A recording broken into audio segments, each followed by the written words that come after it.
அண்ணா தேன் எவ்வளோண்ணா? கொம்பு தேனை வந்து பாலில் சாப்பிட்டா உடம்பு ஏற்றிக்கலாங்க. சுடு தண்ணி இளஞ்சம்பளம் தேன் உடம்பு கம்மி பண்ணிக்கலாம். குடிக்கலாமா? குடிக்கிறதுக்கு இல்லை, செக் பண்ணி வாங்கிட்டு ஓகே ஓகே ஓகே ஓகே. இல்லை மிக்ஸ் ஆகிடுச்சுன்னு நீங்கள் தேன் வாங்க வேணாம்.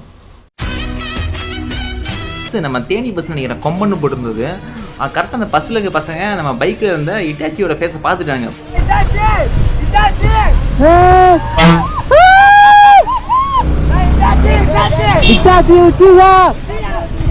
தலைவனுக்கு அவ்வளவு கிளைமேட் வேற மாதிரி இருக்கணும்.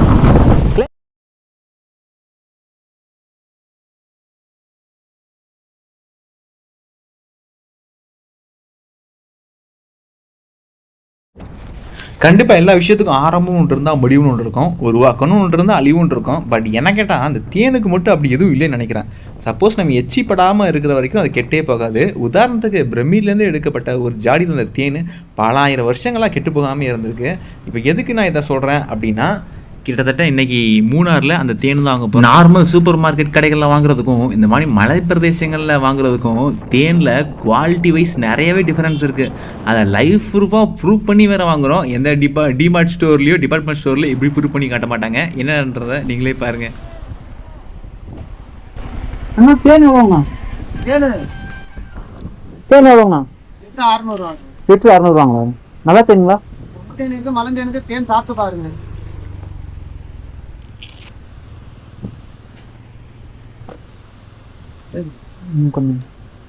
கொம்பு தேனை வந்து பாலில் சாப்பிட்டா உடம்பு ஏற்றிக்கலாங்க. சுடு தண்ணி இளஞ்சம்பளம் தேன் உடம்பு கம்மி பண்ணிக்கலாம்.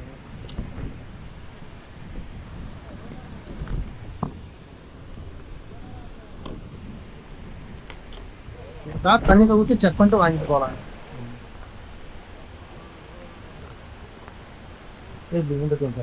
இது என்ன தேனா? கொம்பு தேனுங்களா? அது கொம்பு தேன். இது வாங்கி ஏசட்டு உடம்பு ஏறுனா கொம்பு தேன் சாப்பிடணும். போகணும்.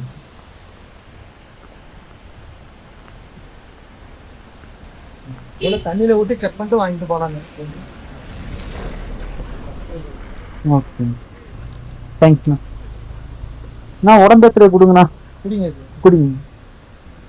குடிக்கலாமா? குடிக்கிறதுக்கு இல்லை, செக் பண்ணி வாங்கிட்டு போ. Okay okay okay okay. நீங்கள் டாபர் தேன் பெட்டி தேன் வாங்கினீங்கன்னா இப்படி செக் பண்ணி கொடுக்க மாட்டாங்க. கொண்டாங்க கிட்டிங்க. இல்லை மிக்ஸ் ஆகிடுச்சுன்னு நீங்கள் தேன் வாங்க வேணாம். ஓகே. கொம்பு தேன் வேணுமா மலம் தேன் வேணுமா? உடம்பு ஏற்றுறதுக்கு கொம்பு தேன் எடுத்தீங்கன்னா கொஞ்சம் விலை கூடுதல் வரும். மலம் தேன் லிட்டர் 600 அது கொம்பு தேனும் 1200 வரும். 1200 கொஞ்சம் கம்மி பண்ண முடியாது.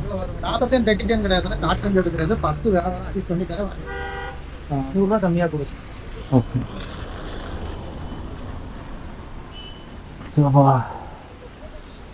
ஓகே.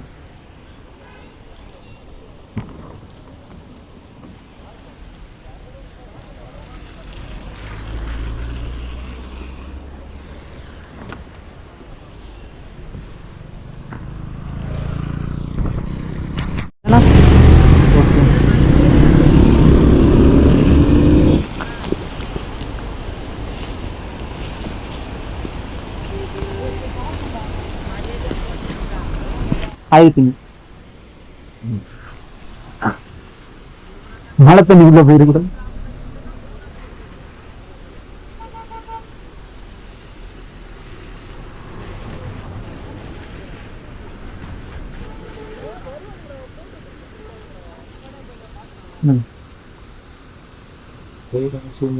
ஓகே பரவாயில்ல. ஃபர்ஸ்ட் டைம் ஆனா நான் தான் ஃபர்ஸ்ட் டைம். ஓகே கவலைப்படாதீங்க, இந்த நாள் உங்களுக்கு நல்லா இருக்கும். கொண்டு போய் ஹார்லிக்ஸ் பாட்டிலோ இல்ல சில்வர் பாத்திரமா மாத்தி ஸ்பூன் போட்டு எடுத்து சாப்பிடுற மாதிரி. ஓகே. எச்சி போச்சுன்னா கெட்டு போகும். எச்சி போச்சுங்க. ஓகே. தண்ணி உள்ள போயிட்டு அதெல்லாம் தண்ணி ஒன்றும் பிரச்சனை இல்லை. ஈக்கும் ஆகுது, தண்ணி உள்ள போவாது. ஓகே. ஒரு 4 நாள் பாலில் சாப்பிட்டீங்கன்னா உடம்பு ஏற்றிக்கலாம். ஓகே. மலைச்சார்க்கின்னு ஒன்று வாங்கி போட்டிருக்கலாம், எல்லாம் 120 ரூபா. மடக்கு இல்லை. ஓகே வாட்டர் ப்ரூஃப் தானே, தண்ணி விடாருங்க.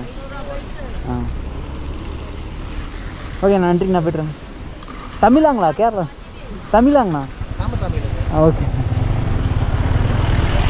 பொதுவாக நம்ம எங்கே ட்ராவல் பண்ணாலும் சரி அந்த இடத்துல என்ன ஸ்பெஷாலிட்டியோ அதை நம்ம கண்டிப்பாக ட்ரை பண்ணி பார்க்கணும், எக்ஸ்பீரியன்ஸ் பண்ணி பார்க்கணும், எக்ஸ்ப்ளோர் பண்ணி பார்க்கணும். அந்த மாதிரி தான் ஃபுட். அது வந்து நல்ல பிளேசஸாக இருக்கலாம், ஃபுட்டாக இருக்கலாம், இல்லை கல்ச்சரல்ஸாக இருக்கலாம், என்ன வேணால் இருக்கலாம். அதை நான் கண்டிப்பாக ட்ரை பண்ணி பார்த்தே ஆகணும். ஆக்சுவலாக எனக்கு முன்னாடி ஐடியாவே இல்லை இந்த மாதிரி மூணார் போனதுக்கப்புறம் அங்கே தேன் வாங்கலாம் அப்படின்னு. சப்போஸ் நான் போயிட்டு இருந்தேன், அப்போ எதர்ச்சியாக பார்த்தேன். நானும் ரொம்ப நாள் நினச்சிட்டு இருந்தேன் தேன் வாங்கணும் அப்படின்னு. ஓகே, இங்கேயே வாங்கிடலாம், கொஞ்சம் குவாலிட்டியாக நல்லாயிருக்கும் அப்படின்றது தான். ஏன்னா இந்த மாதிரி மலைப்பிரதேசம் எடுக்கிற தேன் மோஸ்ட்லி குவாலிட்டியாக தான் இருக்கும். அதுவும் அவங்க லைஃப் ப்ரூஃபாகவே பண்ணி காமிச்சாங்க, அதனால தான் வாங்கினேன். அப்புறம் இன்னொரு விஷயம், நமக்கு ரொம்ப பிடிச்ச விஷயம் பிடிக்காமல் போகிறது. எனக்கு வந்து ரெயினில் ட்ரைவ் பண்ணுறது ரொம்ப ரொம்ப பிடிக்கும், வேறு மாதிரி இருக்கும் ரெயினில் ட்ரைவ் பண்ணும்போது. ஆனால் அது எனக்கு பிடிக்காமல் போகிற விஷயம், அதை பேண்ட்டு ஷர்ட்டு எல்லாம் டிஷர்ட்டு 2 லேயர்கிட்ட தெர்மல் லைன் போட்டிருக்கேன். இருந்தாலும் அதையும் தாண்டி ரெயின் உள்ளே சுட்டாக இறங்கிட்டு இருக்கு. ஒரு லிமிட்டு தான், நீங்கள் 1 hour 2 hour தாங்கலாம். ரெயின் தொடர்ந்து பார்த்துக்கிட்டே இருந்தால் ஒரு 5 to 6 hours மேலே ரெயின் மேலேயே பட்டுக்கிட்டு இருந்தால் நான் என்ன பண்ணுறது? அதுதான் எனக்கு பெரிய பிரச்சனையாக இருக்குது. ஃபுல்லாக நினச்சிட்டேன், தொப்புன்னு தான் இருக்கேன். ஷூக்குள்ளே தண்ணி போயிடுச்சு, எல்லாம் போயிடுச்சு. நான் ரெயின் ப்ரூஃபுக்கு ரைடிங் கியர்ஸை நான் ரெடி பண்ணல, அதுதான் பெரிய பிரச்சனையே. இந்த வீடியோஸ் பார்க்குற எல்லோரும் நீங்கள் ரைடர்ஸாக இருந்தால் தயவுசெய்து ரெயினுக்கு நீங்கள் அட்வான்ஸாக திங்கிங் பண்ணி வாட்டர் ப்ரூஃப் ஷூஸு, க்ளவுஸு, அப்புறம் ரைடிங் கியர்ஸ் இந்த மாதிரி நீங்கள் வச்சுக்கிட்டிங்கன்னா ஈஸியாக ரைட் பண்ணுறதுக்கு ஈஸியாக இருக்கும். ஏன்னா எல்லாமே ஷூஸ்லாம் நனைஞ்சா ரொம்பவே கஷ்டம். கால்லாம் ஒரு மாதிரி சொதன்னு ஆயிடுது, எதுவுமே பண்ண முடியல. கையும் ரொம்ப ஈரமாயிருது, க்ளவுஸ் ஃபுல்லாக ஈரமாயிருச்சு. ஸோ ரெயினுக்கு நான் ப்ரிப்பேர் பண்ணிட்டே வரல, அதுதான் பெரிய பிரச்சனையே. அதுவும் கேரளாவில் ரொம்ப நான் ப்ரிப்பேர் பண்ணிட்டு வந்திருக்கணும். கேரளாவில் எப்போ மழை வரும்னே சொல்ல முடியாது. அதெல்லாம் எக்ஸ்பெக்ட் பண்ணாமல் சரி ஓகே, என்ன புலம்பி என்ன பண்ணுறது, எதுவுமே பண்ண முடியாது. அதுவும் இன்னொரு விஷயம், டிராஃபிக் அதிகமாக இருக்குது பார்த்தீங்களா. ஆனால் இந்த டிராஃபிக் காரணம் ஃபுல்லாக தமிழ்நாடு வண்டி தான், நம்ம தமிழ்நாடு பசங்க தான். ஸோ 3 நாள் லீவில் கிளம்பி வரலாம்னு வந்துட்டாங்க. அப்புறம் இன்னொரு விஷயம், நம்ம நருட்டோக்கு இவ்வளோ ஃபேன்ஸ் இருக்குமா அப்படின்ற மாதிரி எனக்கே இருந்தது. ஃபேன்ஸ் பேஜ் அவ்வளோ இருக்குது, வேர்ல்டு அவ்வளோ ஃபேமஸாக அப்படின்ற மாதிரி இருந்தது. நான் ட்ராவல் இப்போ இங்கே தான் கரெக்டாக இந்த இடத்துக்கு தான் நான் கரெக்டாக ரைட் பண்ணி அப்படி ஓரமாக போயிட்டு இருந்தேன். ஒரு பஸ்ஸு, நம்ம தேனி பஸ் நினைக்கிறேன், கொம்பன்னு போட்டிருந்தது. கரெக்டாக அந்த பஸ்ஸில் இருக்க பசங்க நம்ம பைக்கில் இருந்த இட்டாச்சியோட ஃபேஸை பார்த்துட்டாங்க. பார்த்தோன்னே இட்டாச்சின்னு கத்த ஆரம்பிச்சிட்டாங்க. எனக்கு வேறு மாதிரி வைப் ஆயிடுச்சு. அனிமே அவ்வளோ ஃபேமஸ் ஆகிருக்கு, அதான் என்னால் நம்ப முடியல. இப்போதைக்கு நருட்டோ வேர்ல்டு ஃபேமஸ், அது தெரிஞ்ச விஷயம் தான். பட் நம்ம பார்க்கும்போது அது வேறு லெவல் வைப்பு. அதை நீங்களும் பாருங்கள் அந்த வைப்பை.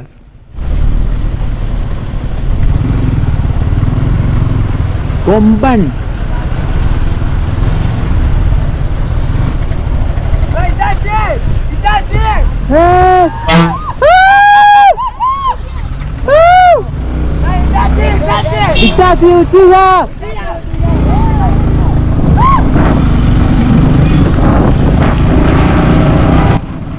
தலைவனுக்கு அவ்வளவு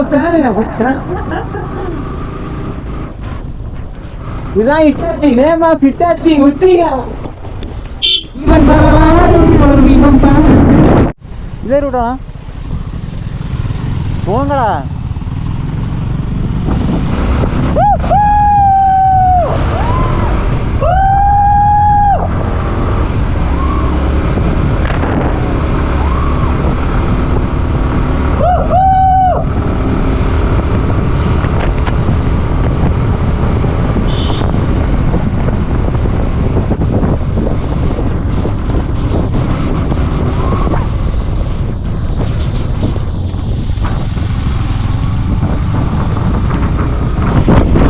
வேற மாதிரி இருக்கணும், கிளைமேட் சூப்பராக இருக்கு. வியூ பாயிண்ட் இருக்கா இல்லை?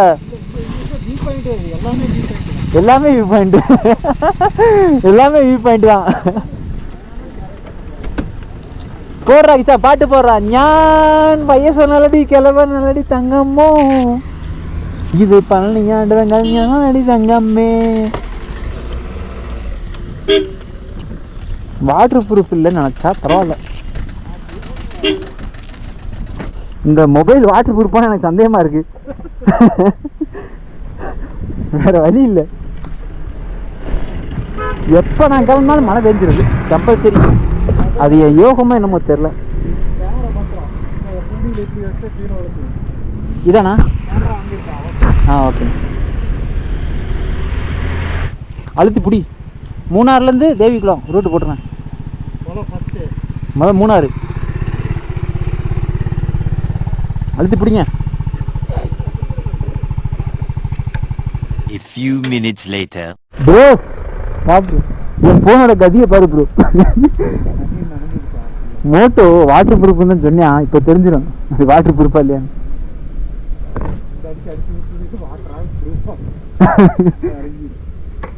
எவ்வளோ கிலோமீட்டர் ஓட்டிக்கிறீங்க வண்டி? வண்டி 25 30 பேர் நினைக்கிறேண்ணா. சரிண்ணா பார்க்குறேன். எப்போ எடுத்தீங்க? 41 போயிடுச்சுண்ணா. எத்தனை வருஷம்? 3 வருஷம் ஆச்சு. முடியலையே, 6 மணி நேரமாக அடமலை பெஞ்சிக்கிட்டே இருக்கு. இந்த ரெயின் ஜாக்கெட்டை வச்சு இன்னும் எவ்வளோ நேரம் தாங்குன்னு தெரியல. ஆல்ரெடி காட்டாரா தண்ணி உள்ளே ஓடிக்கிட்டு இருக்கு. வெளியே இருக்க தண்ணி அப்படியே உள்ள உடம்புக்குள்ளே பாஞ்சிக்கிட்டு இருக்கு. ஷூஸ் எல்லாம் சொல்லவே தேவையில்லை, ஃபுல்லாக நாஸ்தி ஆயிடுச்சு. முன்னாடி இதை ஃபோனு அது அவுட்டு, என் க்ளவுஸு எல்லாம் முடிஞ்சு, ஷூஸும் முடிஞ்சு. அப்புறம் இன்னொரு விஷயம், நாளைக்கு நைட்டு ஸ்டே பண்ணுறதா முடிந்தோம். அதனால் பேக்கில் எக்ஸ்ட்ரா ட்ரெஸ்ஸஸ் கொண்டு வந்திருந்தேன், அது எல்லாம் நினச்சிருச்சு. நான் நைட்டு போய் ரூமில் என்னென்ன பண்ணி அதெல்லாம் காய வைப்பேன். இதெல்லாம் நினச்சாலே எனக்கு அப்படியே தலை சுற்றுது. அதெல்லாம் தாண்டி தான் ட்ரை பண்ணிக்கிட்டு இருக்கேன். அவன் என்ன பண்ணுறது, ஒரு ட்ராவலிங் ஈஸி கிடையாது. முக்கியமாக எல்லாத்துக்கும் நான் ப்ரிப்பரேஷனாக வந்திருக்கணும். பட் இந்த ரைனுக்கு நான் ப்ரிப்பேர் பண்ணாமல் வந்துட்டேன். அதுவும் 3ஆவது கேரளா பக்கம் வரும்போது இந்த ரைனை எக்ஸ்பெக்ட் பண்ணாமல் வர்றது மிகப்பெரிய முட்டாள்தனத்தின் உச்சம். அந்த உச்சத்தை தான் நான் பண்ணி வச்சுருக்கேன். தயவுசெய்து நீங்கள் அதை பண்ணிடாதுங்க. எப்போ போனாலும் சரி, நீங்கள் சம்மர்லேயே போனாலும் சரி, தயவுசெய்து ரெடி பண்ணி வச்சுட்டு போங்க. சரிங்க மக்களே, இந்த விலாக இதோட முடிச்சுக்கலாம். நெக்ஸ்ட் பார்ட்டில் நெக்ஸ்ட் வீடியோவில் பார்க்கலாம்.